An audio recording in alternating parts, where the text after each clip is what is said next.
감사의 말씀을 드리고 본문 말씀 먼저 보도록 하겠습니다. 본문은 에베소서 3장 7절로 조금 그렇게 길지는 않지만 같이 보도록 하겠습니다. 에베소서 3장 7절로 13절까지 이렇게 보도록 하겠습니다. 같이 읽어볼까요? 시작. 이 복음을 위하여 그의 능력이 역사하시는 대로 내게 주신 하나님의 은혜의 선물을 따라 내가 일꾼이 되었노라. 모든 성도 중에 지극히 작은 자보다 더 작은 나에게 이 은혜를 주신 것은 측량할 수 없는 그리스도의 풍성을 이방인에게 전하게 하시고 영원부터 만물을 창조하신 하나님 속에 감추었던 비밀의 경륜이 어떠한 것을 드러내게 하려 하심이니라. 이는 이제 교회로 말미암아 하늘에서 정사와 권세들에게 하나님의 각종 지혜를 알게 하려 하심이니 곧 영원부터 우리 주 그리스도 예수 안에서 예정하신 뜻대로 하신 것이라. 우리가 그 안에서 그를 믿음으로 말미암아 하나님께 당당히 나아감을 얻느니라.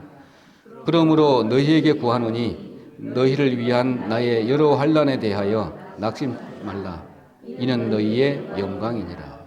아멘. 참 제목 잡기가 상당히 어려운 그런 구절이기도 합니다. 점점 갈수록 이렇게 엄청난 이야기를 지금 말씀을 하고 있는 그런 부분이기도 합니다. 그런데 1장, 2장, 3장 이렇게 쭉 넣어오면서 계속 교회의 중요함을 드러내고 있는 사도 바울의 그 말씀을 이렇게 볼 수가 있는데 하나님께서 이 교회를 만들어서 드러내시기 위해서 그러니까 구약 때부터 쭉 밑그림을 깔고 그 위에다가 덧입혀서 처음에는 알 수가 없잖아요. 밑그림은 우리가 그림을 그릴 때 제도를 할 때 먼저 중심선부터 긋고 형상을 그어 나가잖아요. 그 이스라엘 땅에다가. 그러고 난 이후에 출애굽부터 시작을 해서 하나님께서 그 구원의 경륜을 쫓아서 하나씩 지명에다가도 하고, 그 다음에 사람의 이름에다가도 부여하고, 그 다음에 세상의 여러 가지 제도적인 부분에서도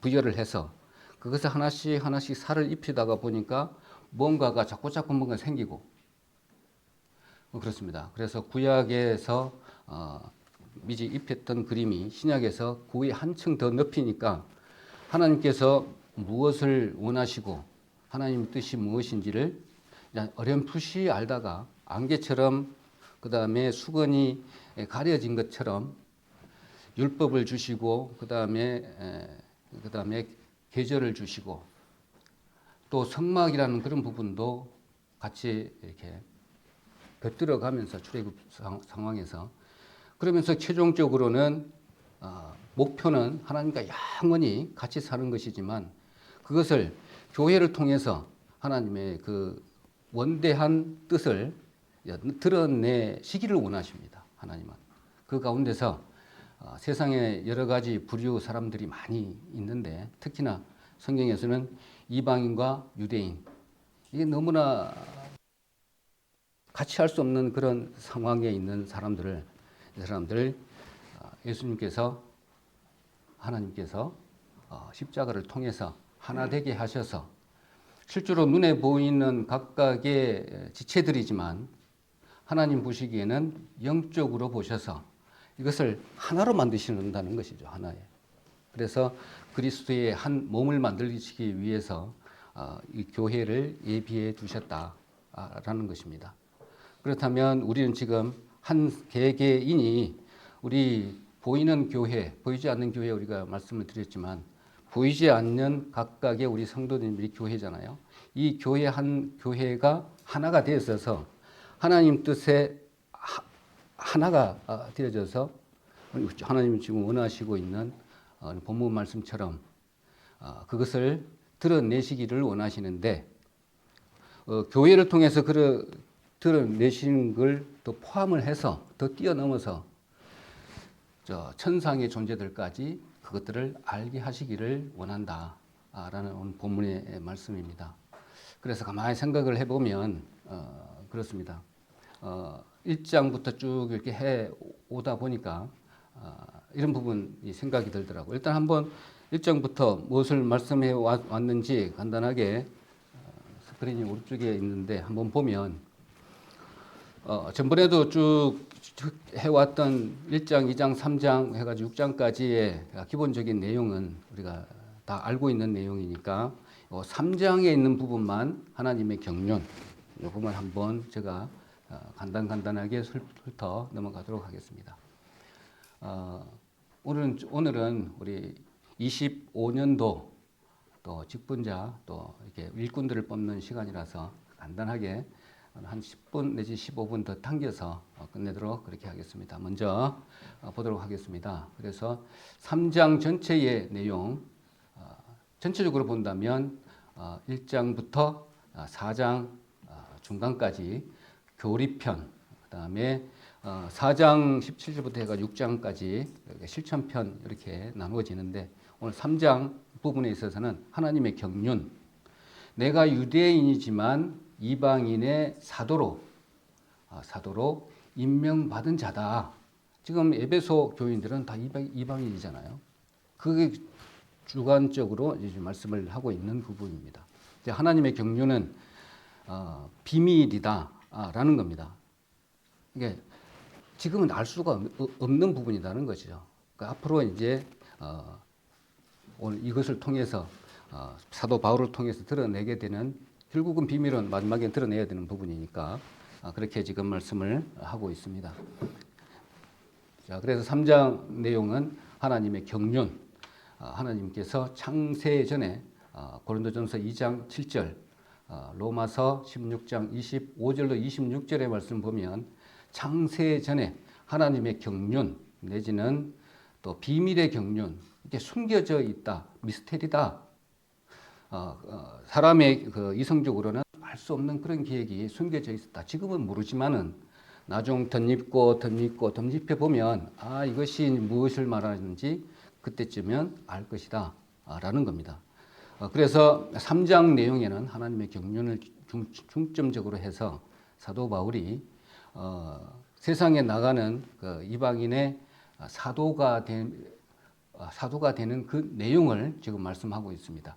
그 전 내용은 이렇게 구원을 받고 과거, 현재, 미래에 하나님께서 이렇게 구원해 주신 그 은혜를 받고 이제는 내가 이방인의 사도로서 사도 바울이 이제 하나님의 일꾼이 되었다. 그런데 일꾼이 된 모습이 이제 3장부터 이렇게 나오는 모습입니다. 자, 이렇게 했고 그 다음에는 신령한 복을 1장부터 해서 쭉 이야기를 했습니다. 찬송해야 될 이유, 그거는 성부에 의한 선택, 그 다음에 성자에 의한 구속의 내용을 우리가 배웠고요. 그 다음에 성령에 의한 보증으로 이렇게 받았습니다. 그래서 성부에 의한 부분에 대해서는 애정과 오늘 선택, 하나님의 양자된 그런 부분을 우리가 배웠고요. 그 다음에 성자의 구속의 내용으로서는 우리가 용서를 받고 구속받았다. 그 다음에 지혜의 총명을 얻었다. 그러고 난 이후에 그리스도와 연합된 상태로 이제 하나님의 기업으로 이렇게 기업이 되었다는 내용입니다. 그것을 증명할 부분에는 무엇이냐? 성령의 인치심으로 받음으로 그것을 보증해 주신다. 이건 확실한 거잖아요. 이게 변명할 수 없고 누구나도 이게 뺏어갈 수도 없고 또 이렇게 뺏길 수도 없는 이런 부분입니다. 왜냐 그러면 하나님께서 창세전에 계획했던 십자가 사건을 쫙 계시록까지 이렇게 봤을 때 하나님의 사랑을 어떻게 표현할 수가 없어요. 그러니까는 하나님께서 그 사랑의 본체이신 그 하나님께서 시간이 필요했던 겁니다. 시간이. 그 시간 안에 그 많은 복을 다 주셨지만 맨 처음에는 이것을 뺏어서 잠시 동안 7천 년 동안 뺏어서 그걸 부족하게 해서 우리 연약한 육체니까 뭐가 부족해야 찾을 거 아닙니까? 그 찾은 빼앗겼던 것을 다시 찾으려면 그 중간에 매개체가 있어야 되잖아요. 감정도 있어야 되고 그 다음에 배우는 그런 것도 있어야 되고 그 다음에 의지도 있어야 되고 또 친구 간의 사랑도 있어야 되고 부모 간의 사랑도 그런 부분들이 그 하나하게 우리 마음 가운데 혼 안에다가 집어넣어져서 하나님의 마음을 다 온전히 그 사랑의 본체이신 그 하나님의 그 뜻을 알 수 있게끔 하셨다는 겁니다. 그것을 느끼려면 세상 속에다가 집어넣어서 그 가운데서 단련시키지 않으면 하나님의 그 큰 뜻을 알 수가 없는 우리 아주 연약한 피조물이라는 겁니다. 하나님 그걸 아시고 단계별로 오늘 아까 처음에 말씀드렸던 것처럼 레이업해서 한 층 높여가야만이 하나님 본 뜻을 아시는 것이죠. 이게 그 일에 우리 동참해야 되는 것이죠. 그래서 하나님께서 이렇게 사도 바울도 마찬가지로 태어나서 얼마나 다섯 가지의 사도 바울이 미리 조건을 다 얻었잖아요. 뭐냐면 국제적인 감각을 배웠고 그 다음에 다양한 언어 구사력 능력도 있었고 우리 전번 시간에 했던 건데 좀 읽어드리면 그 다음에 유대교에 대한 해박한 지식이 있었잖아요. 그리고 로마 시민이었고 바리새인 중에 바리새인이다라고 한다면 하나님이 이 사람을 쓰지 않을 이유가 없을 것 같아요. 이 사람을 드러내서 이 사람을 써서 하나님의 뜻을 드러내는 계획이죠. 자, 이런 사도 바울을 통해서 이제 하나님의 뜻을 이렇게 드러내 주신다. 그 다음에 2장에서는 그 다음에 은혜에 의한 구원, 이제 구원에 대해서 과거, 현재, 미래 이 부분은 우리가 잘 알고 있는 부분이니까 그렇습니다. 그래서 2장 전체적으로 본다면 그리스도 안에서 이제 유대인과 이방인이 하나 되는 것, 그 다음에 하나님께서 이제 담대히 한 몸으로 아버지께 나아가는 부분, 너희들은 하나님의 식구다라고 하면서 이제는 모든 부분을 다 말씀을 다 했어요. 그러고 난 다음에는 이제 너가 세상에 나가서 어떻게 할 것인가에 대한 그런 부분이 이제 3장입니다. 자, 다시 한 번 더 본문을 한번 읽어보면 모든 성도 중에 8장부터 본다면 지극히 작은 자보다 더 작은 나에게 이 은혜를 주신 것은 청량할 수 없는 그리스도의 풍성을 이방인에게 전하게 하시고 그 다음에 영원부터 만물을 창조하신 하나님 속에 감추었던 하나님의 경륜이 어떠한 것을 드러내게 하려 하심이라. 이는 이제 교회로 말미암아 하늘에서 정사와 권세에게 하나님의 각종 지혜를 알게 하려 하심이니 곧 영원부터 우리 주 그리스도 예수 안에서 예정하신 뜻대로 하신 것이라. 우리가 그 안에서 그를 믿음으로 말미암아 담대함과 하나님께 당당히 나아감을 얻느니라. 그러므로 너희에게 구하노니 너희를 위한 나의 여러 환난에 대하여 낙심치 말라. 이는 너희의 영광이니라. 이렇게 말씀하고 있습니다. 어떻게 그림이 그려지시죠? 좀 그렇게 본다면 자, 일꾼의 정체성을 우리가 짚고 넘어가지 않을 수 없습니다. 우리 그리스도의 그 일꾼은 우리 지금 일꾼이라고 해가지고 오늘 25년도 일꾼을 뽑아야 되는데 사람에게 좋게 할 수는 없잖아요. 하나님께 좋은 일만 할 수밖에 없는 부분이 우리 그리스도의 일꾼입니다. 그래서 하나님께 좋게 하랴, 또 그리스도께 사람에게 좋게 하랴, 이런 말씀도 있습니다. 그렇지만 우리 일꾼을 뽑을 때 우리가 가장 이렇게 먼저 알아야 될 것은 왜 일꾼이 왜 그리스도 기뻐하는 일만 해야 되는지를 그 이유를 알아야 되잖아요. 가만히 생각해 보면 아무것도 능력도 없고 그런 은혜를 받을 자격도 없는데도 불구하고 구원하셔서 우리 인간의 내 입장에서 본다면 오로지 하나님의 은혜로 하나님의 자녀가 되었고 최종적인 목적은 죽음 이후에 모든 것이 보장이 되었다는 겁니다. 이미 이제는 그 사랑의 깊이를 알아서 하나님께서 우리에게 주신 그 하나님의 그 구원의 경륜을 나타내야 되는데 그 일꾼이라고 한다면 하나님께서 그렇게 했습니다. 이미 죽은 영혼을 다시 살려가지고 너는 내 것이라 했는데 하나님께 너는 내 것이라고 했어요. 그러면 우리가 종이고 하나님을 이렇게 받들어야 되고 섬겨야 되는 그런 입장에 있어서 내 것을 주장할 수는 없어요. 그렇잖아요. 회사에 와서도 우리 현장 소장이 오늘 일을 이렇게 시키는데 나는 내 생각은 이것이 아닙니다. 이거 이렇게 하는 것이 맞지 않습니까? 이렇게 할 수는 없잖아요.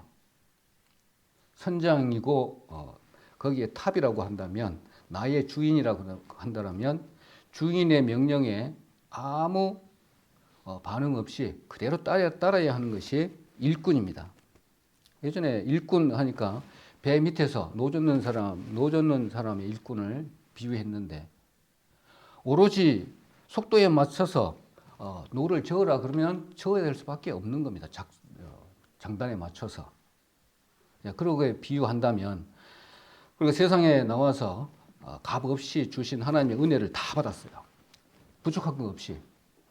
그런데 그걸 갖다가 내가 그것도 조그마한 이런 거 하나 순종하라고 하는데 예를 들면 또 100보 중에 99걸음 앞에 다 오셨는데 한 걸음 이렇게 내디디라고 하는데 이것조차 못한다면 정말로 일꾼이 아니라는 겁니다. 그렇게 본다면 오늘 또 12월 2일부터 노집회가 기획되어져 있고 또 오늘은 일꾼을 뽑는 또 시간이기도 합니다. 그렇다면 하나님께서 명령을 이렇게 하십니다. 오늘 사도 바울처럼 얼마나 교회를 핍박했습니까? 또 믿는 사람을 얼마나 핍박했습니까? 한번 상상을 해보니까 사도 바울의 심령을 조금 이해가 가더라고요. 한 번 더 읽고 이렇게 하니까 하나님의 은혜에 이렇게 파묻혀 있어가지고 처음부터 끝까지 그러니까 35년도에 다시 한번 볼까요? 좀 잘 보이실지는 잘 모르겠는데 이게 비밀의 경륜 하나님의 로드맵이라고 보면 되겠죠. 태초의 창세전 그러니까는 고린도전서 2장 7절 로마서 16장 25절 26절에 했던 것처럼 거론했던 것처럼 태초에 영원한 태초가 있고 여기서부터 하나님께서 이 계획을 세우셨다는 겁니다. 세우시고 난 이후에 우리가 알고 있는 부분 창세의 원시복음부터 시작을 해서 쭉 사탄이 나오고 그 다음에 하나님의 아담 창조가 있고 쭉 계획되어 있는 이 로드맵을 지금 오늘 사도 바울이 요쯤 빨간 데 있어요. 요 빨간 가운데쯤 빨간 화살표 있는데 여기에 와가지고 AD 35년에 개종을 해서 55년에 이게 고린도전서를 기록했습니다. 그러니까 20년 동안 걸린 거죠. 하나님 알고 난 이후에 20년 이전에는 요게 원대한 그 하나님의 계획을 깨닫지 못했어요. 그러다가 20년이 지나고 나니까 그때서 이제 그동안에 자꾸 이렇게 로드맵 올리고 말씀들을 쭉 쌓아 보니까 이제 하나님의 계획이 원시 복음에서 시작한 게 아니라 그 이전부터 계획되어져 있었구나 라는 것을 알고 로마서나 고린도전서에 기록한 그 내용입니다. 그러다 보니까 이제 오늘 에베소서에서는 성령이 충만한 상태에서 가장 충만한 상태에서 기록한 성경으로 보면 이 교회가 얼마나 중요한 것인지 이제 깨달은 것이죠. 하나님이 이 교회를 통해서 나중 들림을 받게 되고 최종적으로는 이 교회를과 한 몸이 되어져서 하나님의 뜻을 나타내시기 위해서 그동안에 쭉 해왔던 이 부분들이 이미 창세 전에 계획되어진 계획이다라는 걸 이제 알게 된 것이죠. 그래서 바울 사도가 이렇게 이야기를 합니다. 자, 일꾼의 모습은 아까 정체성은 아까 말씀을 좀 드렸고, 그다음에 8절 한번 보도록 하겠습니다. 자, 8절 한번 보게 되면 모든 성도 중에 지극히 작은 자보다 더 작은 나에게 이 은혜를 주신 것은, 이거 하도 많이 들어서 잘 알고 계실 줄로 믿습니다. 지극히 작은 자보다 더 작은 나라고 한다면 디모데전서 1장 13절 한번 보도록 하겠습니다. 자, 먼저 로마서 7장 18절부터 먼저 보도록 하겠습니다. 자, 로마서 7장 18절. 7장 18절.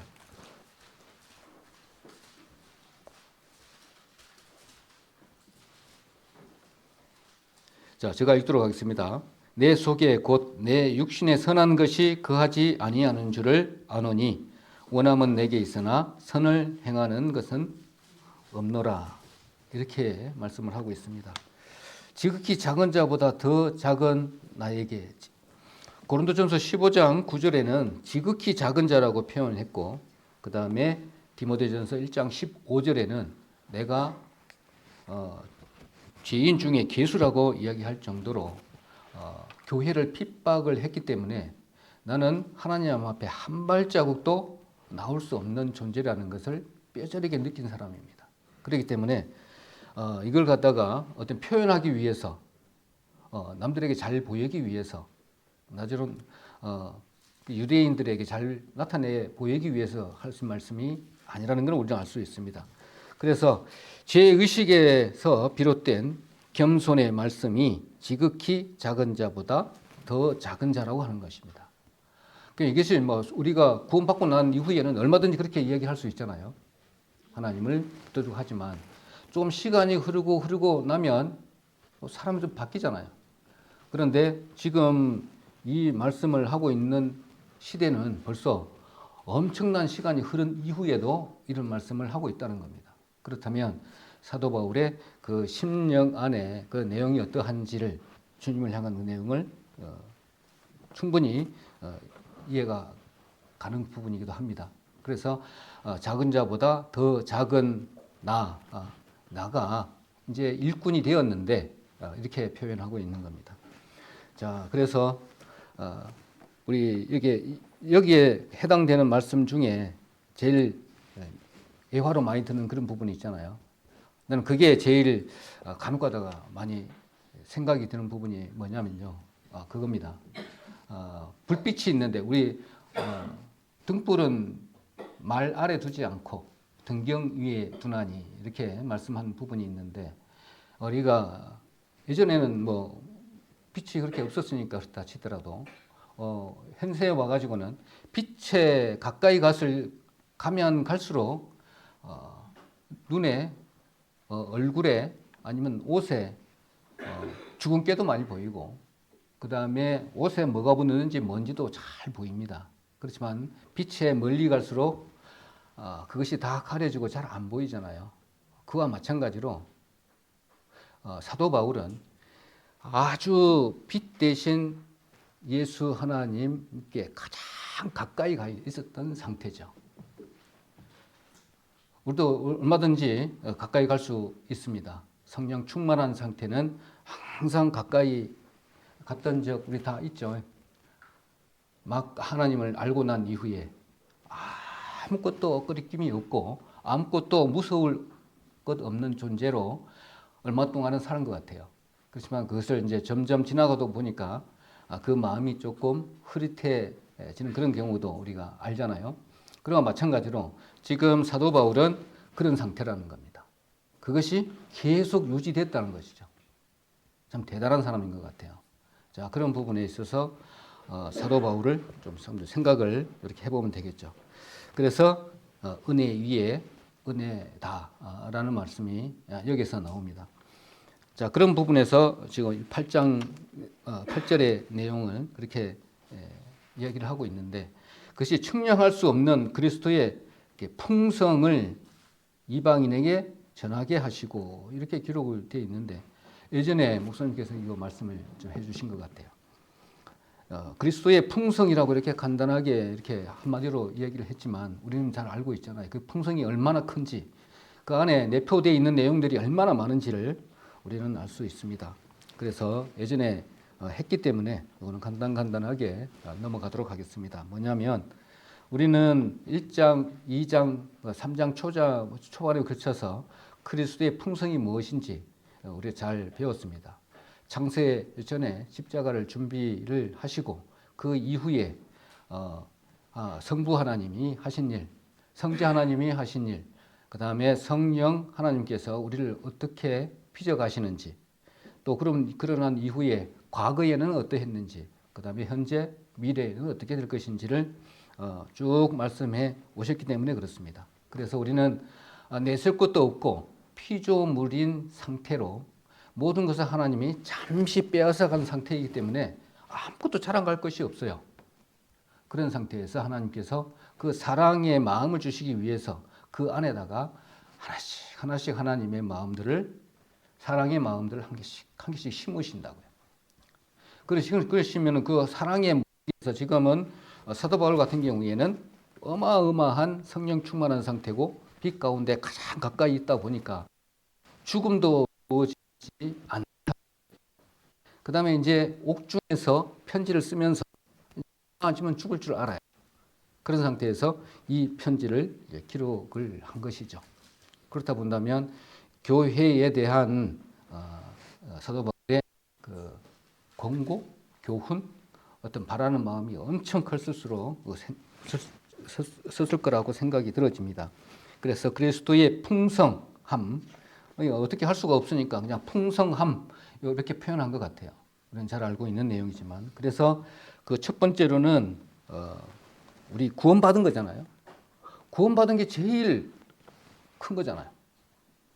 그 다음에는 두 번째로는 구원받은 것을 조금 더 한다면 우리가 이제 사람의 편에서 생각하는 것이 아니고 하나님 편에서 봐야 되잖아요. 사도 바울은 그렇게 봤기 때문에 가까이 갔던 위대한 분이죠. 그렇다면 구원이라 그러면 우리 입장에서 구원이 아니라 하나님 입장에서 구원하신 부분. 그게 하나님께서 말씀을 통해서 사랑의 계획 안에 든 그 프로그램 내에서 믿음으로 구원을 얻은 것이 하나님께서 그 방법대로 용납을 하신 거잖아요. 하나님께서 품어주신 거예요. 하나님이 인정해 주신 것이죠. 그것이 하나님의 구원의 그 아름다움이라고 볼 수가 있는 부분이고, 그러니까 우리가 사도 바울 입장에서 본다면 그렇게 핍박한 사람을 나를 하나님께서 구원해 주신 그 구원의 얼마나 큰지를 이제 새삼 알게 된 그런 부분이기도 합니다. 자, 두 번째로는 사도 바울이 그 간증인 것처럼 사망과 죄의 법에서 내가 해방되었다는 그 사실, 현재 살아 있으니까 현 삶을 또 살아야 되니까 이런 부분에서 두 분의 풍성함이라고 할 수가 있습니다. 그 다음에 세 번째로는 우리가 잘 알고 있는 부분, 특히 오 전도사님께서 자주 말씀하시는 부분인데 하나님과 나와의 관계입니다. 이제 정말 무서웠는데 처음에는 무서웠고 그 다음에 두려운 존재였고 하나님이 구약에 보면 얼마나 무섭습니까? 그런데 이제는 아바, 아버지라고 할 수 있는 그 사귐이 회복되었다는 겁니다. 이스라엘 그 사람들이 자녀 교육할 때 그런 표현이 있다네요. 하나님과의 관계가 이렇게 애를 목에다 목마하고 기어다니기도 하고 목마 태우고 하고 그런 관계가 하나님과의 관계라고 하네요. 그렇다면 아바 아버지라고 부를 수 있는 그런 아빠 아버지라고 부를 수 있는 부분들은 우리가 상상하고 있는 하나님의 무서운 존재가 아니라 이제 정말 친밀하고 가깝고 그렇잖아요. 우리 지금 본다면 막말도 하고 그 다음에 이게 뭐 존경의 말인지 아닌지 그냥 뭐 친구들끼리 대화하는 그런 부분도 생기고 막 이런 부분이죠. 자 그렇게 풍성함이 깊은 사귐이 있다. 하나님과의 관계가 있어서 어리광도 부를 수도 있잖아요. 하나님 앞에 또 떼도 쓰는 부분도 나오잖아요. 이제 이런 관계가 되었다는 겁니다. 십자가를 통해서 그 무너진 벽을 완전히 허물었기 때문에 담대히 나갈 수 있는 것이죠. 그 다음에 네 번째로는 이제 우리가 그리스도의 몸이 교회인 것처럼 이제 성령으로 하나가 되면 이제는 그리스도와 한 몸입니다. 하나입니다. 이제 우리 지금 눈에 보이는 육체의 하나 따라서 각각의 객체로 되어 있지만 교회의 비밀은 그 각각 객체가 한 돌이 되어져서 한 벽돌이 되어져서 한 교회를 이렇게 지어가는 것처럼 그 동일하게 동일합니다. 그리고 하나님의 그 원하시는 하나님 나라의 지경도 마찬가지로 그런 부분이 하나씩 하나씩 넓혀져 나가는 것처럼 영적인 부분에서도 똑같다는 겁니다.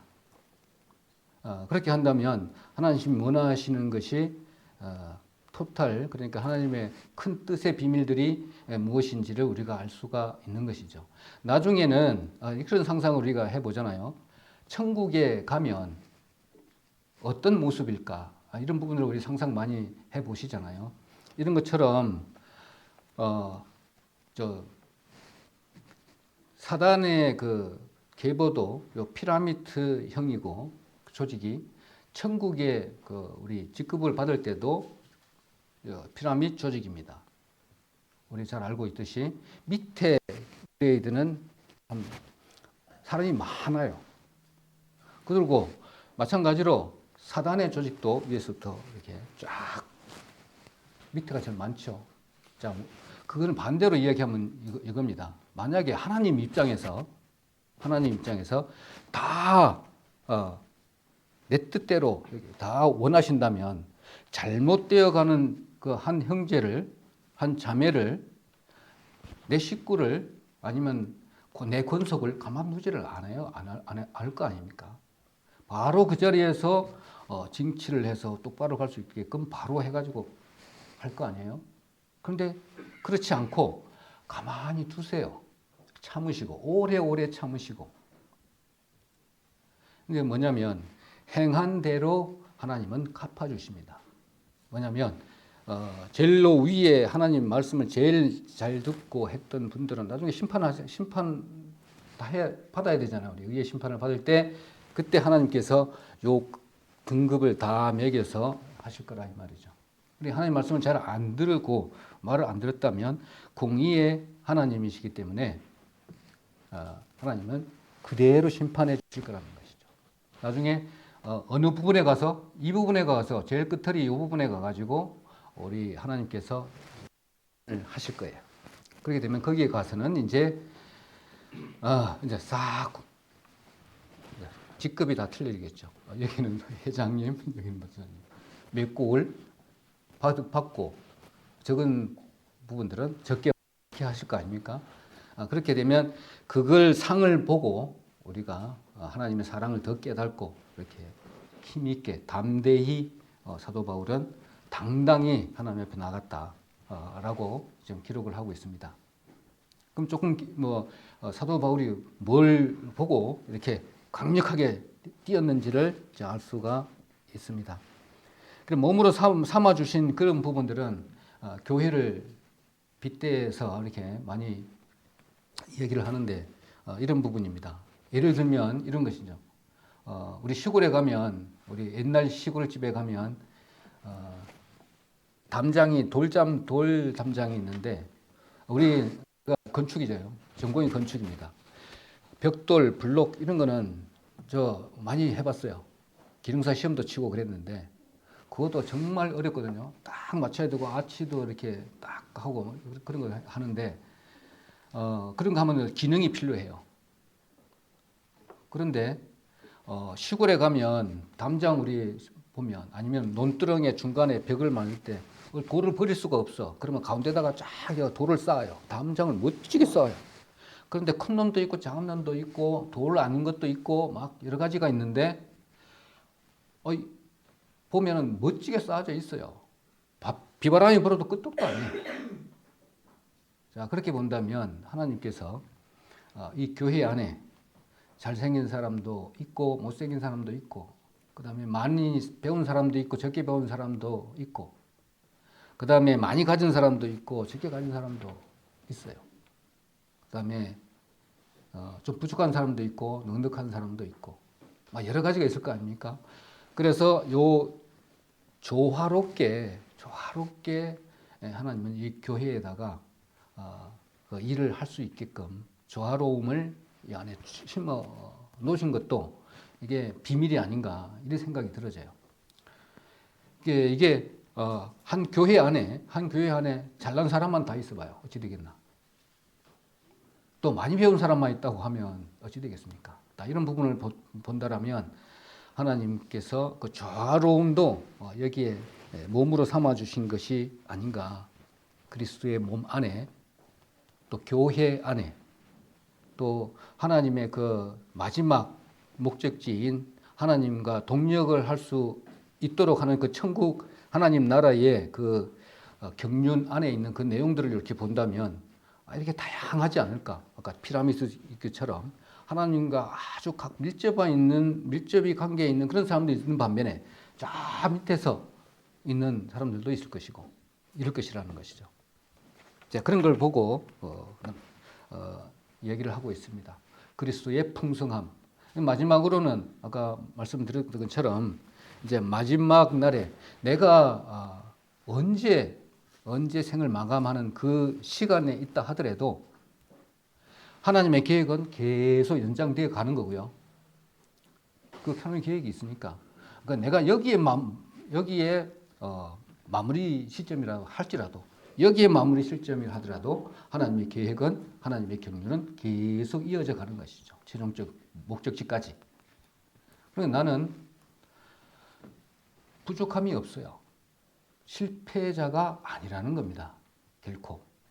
결국에는 이 목적지니까.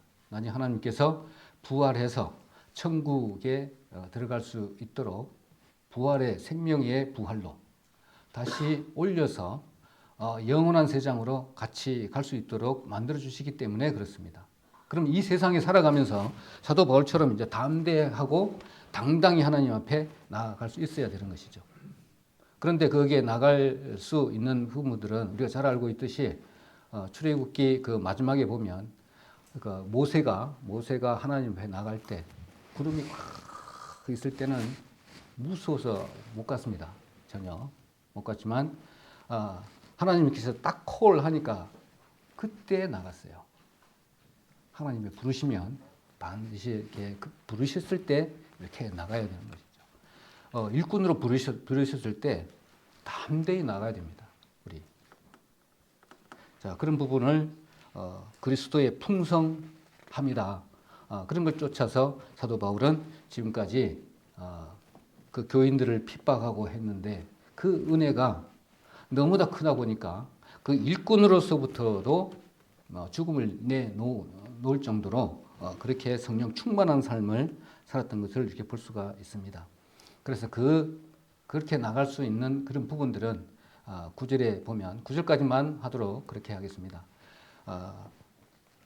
그 비밀의 그 경륜 9절에 보면 영원부터 만물을 창조하신 하나님 속에 감추었던 비밀의 일의 경륜이 어떠한 것을 드러내게 하려 하심이라 이렇게 이야기를 하는데, 그때 이 상황에서 하나님의 그 비밀의 경륜을 다 깨달았기 때문에 그 힘이 강력하게 바울을 사로잡고 있었다라고 봅니다. 자, 그렇다면 우리는 그 비밀의 경륜을 드러내는 일이 우리 전도 집회입니다.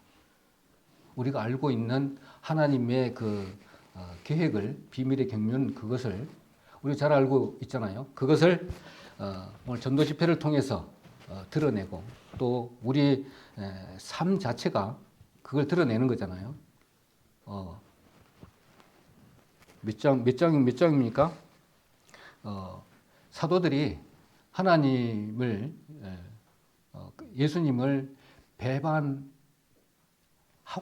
그 다음에 매를 맞고, 증거하다가 매를 맞고 또 쫓겨났잖아요.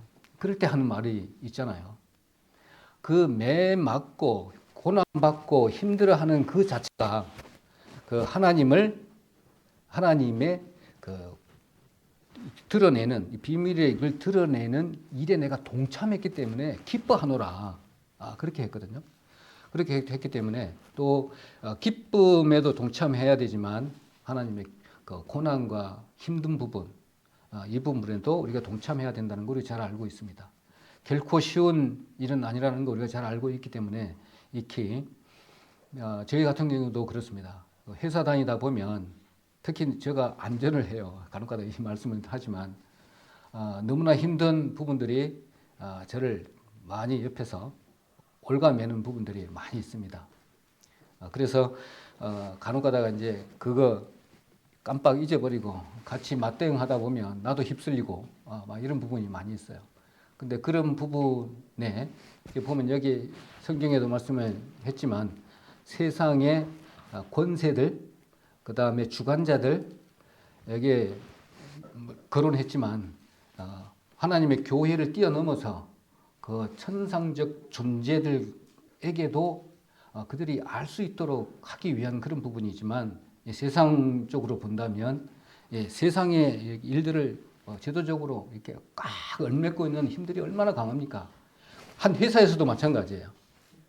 자, 그런 부분, 그런 강력한 힘을 주장하는 그런 세력들에게 비밀의 경륜을 그들에게 전해야 되는 것이 나의 사명이고 교회의 어마어마한 그 책임이죠.